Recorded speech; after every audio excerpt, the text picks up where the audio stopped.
माझे नाव आरुई प्रदीप गुंड. आम्ही इयत्ता 4थी मध्ये शिकत आहोत. आमच्या शाळेचे नाव चाटे किड्स स्कूल पारनेर आहे.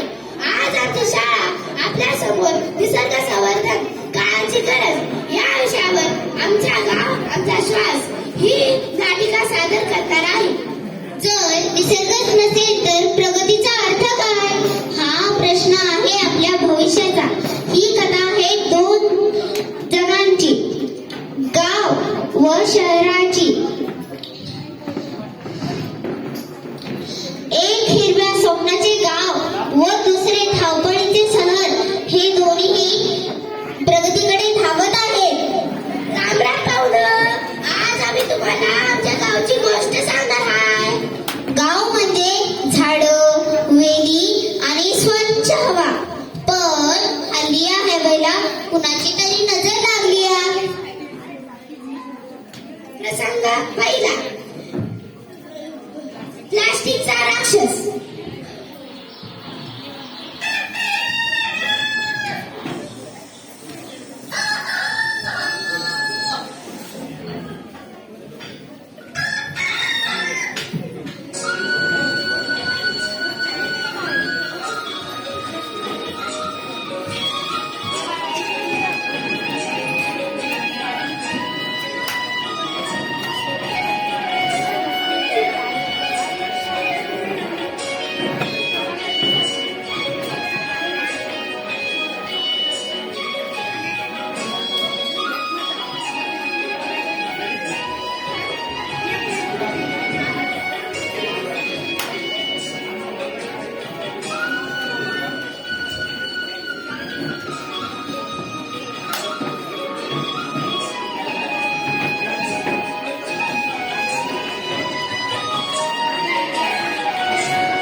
यावर्षी पाऊस पडून मातीत पाणी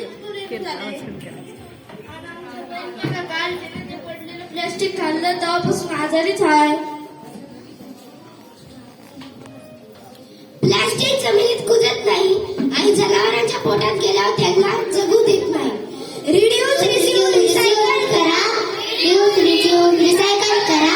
पृथ्वीला थोडं स्माइल करा. पृथ्वीला थोडं स्माइल करा. प्लास्टिक हटवा.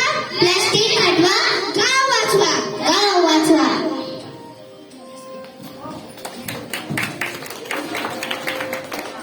प्रसंग 2, वृक्षतोड.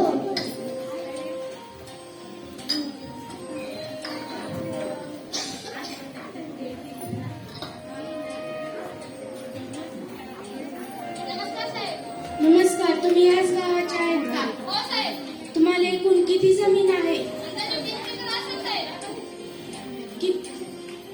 किती वर्षाला पीक विकतात? किती उत्पन्न काढतात? तुम्हाला एकरी 10 लाख देतो. अजून 2 एकर क्षेत्र बघा. आपल्याला इथे कारखाना सुरू करायचे आहेत. अय्यो, 10 लाख एकरी. तो काय 4 एकर देतो साहेब.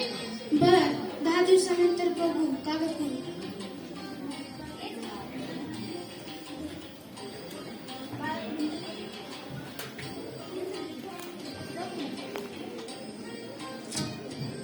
Thank you.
फळं देते, फुलं देते, सावली देते, तुमच्या लेकरांना फांद्या देते.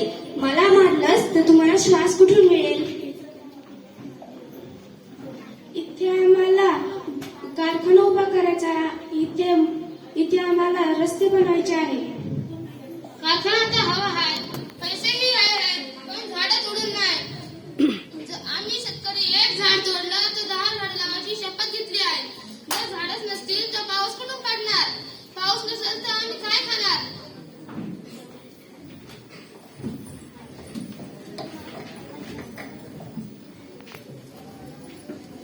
झाडे लावा झाडे जगवा, झाडे लावा झाडे जगवा, एकच ध्यास हरित विकास, एकच ध्यास हरित विकास. जहाँ है हरियाली, जहाँ है हरियाली, वहाँ है खुशहाली, वहाँ है खुशहाली.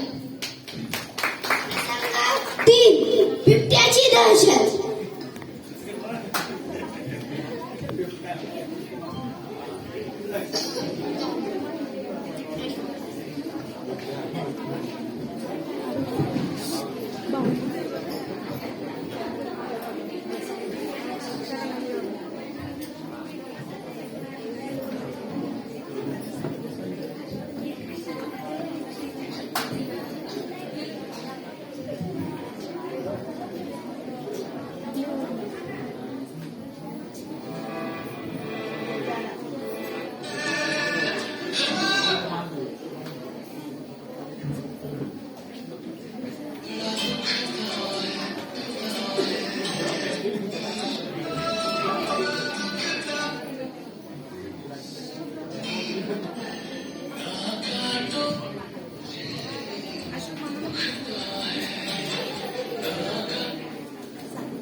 बिबट्या आला, शाहरुख जेव्हा सगळे गेले. तो बिबट्या गावाकडे कसा आला? त्याच्या रान जंगलाकडे होतं ना? अरे बापू, आता रान कुठं उरले? माणसाने डोंगर पोखरली, झाडं तोडली, बिबट्या तरी काय करणार?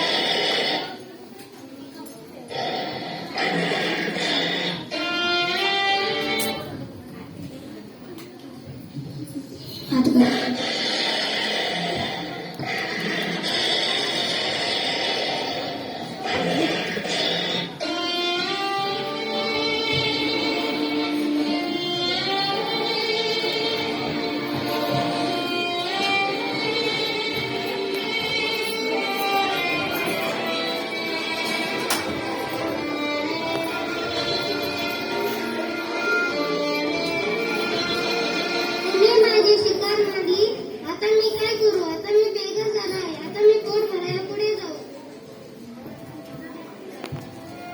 चुकी झाली आपली. आता रानात जाताना एकटं जाऊन जमणार नाही. हातात काठी, सोबत टॉर्च आणि तोंडाला आवाज काढत जावं लागेल. सगळ्यात महत्वाचं, त्याला त्याचा नकार आपल्याला परत द्यावा लागेल.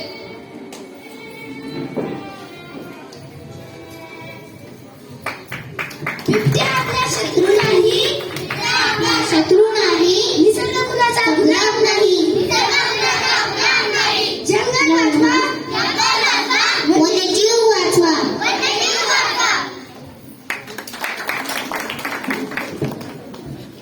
प्रसंग 4. कोरोनाची शिकवण.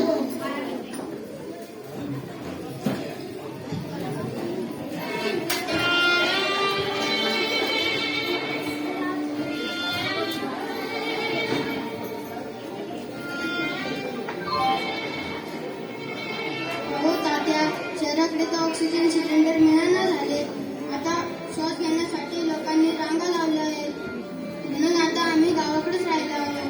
होय शशा, आम्ही तुम्हाला सांगत होतो कचरा इकडे तिकडे टाकू नका, पण तुम्ही तर ऐकतच नव्हते.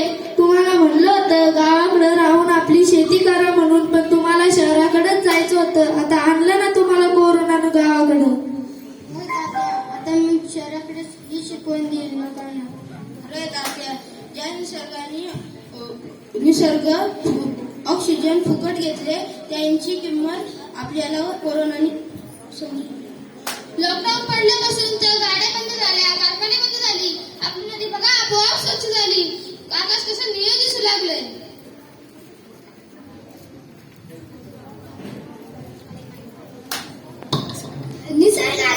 निसर्गाची गरज नाही, पण माणसाला निसर्गाची गरज आहे, हे ज्या विषयाने शिकवले. हात धुणं, स्वच्छता राखणं आणि आपली प्रतिकार शक्ती वाढवणं हेच आता जगण्याचं साधन आहे. कोरोनाने आपण हेच शिकलो, निसर्गामुळेच आपण वाचलो. कोरोनामुळे आपण हेच शिकलो, निसर्गामुळेच आपण वाचलो. आरोग्याची हीच गुरुकिल्ली, निसर्गाशी आपण मैत्री केली. आरोग्याची हीच गुरुकिल्ली, निसर्गाशी मैत्री आपण केली. शिकू.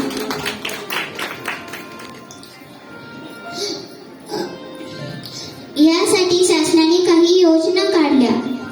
पाणी अडवा पाणी जिरवा राष्ट्रीय वनीकरण कार्यक्रम, जीवावरण राखीव क्षेत्र कार्यक्रम, एक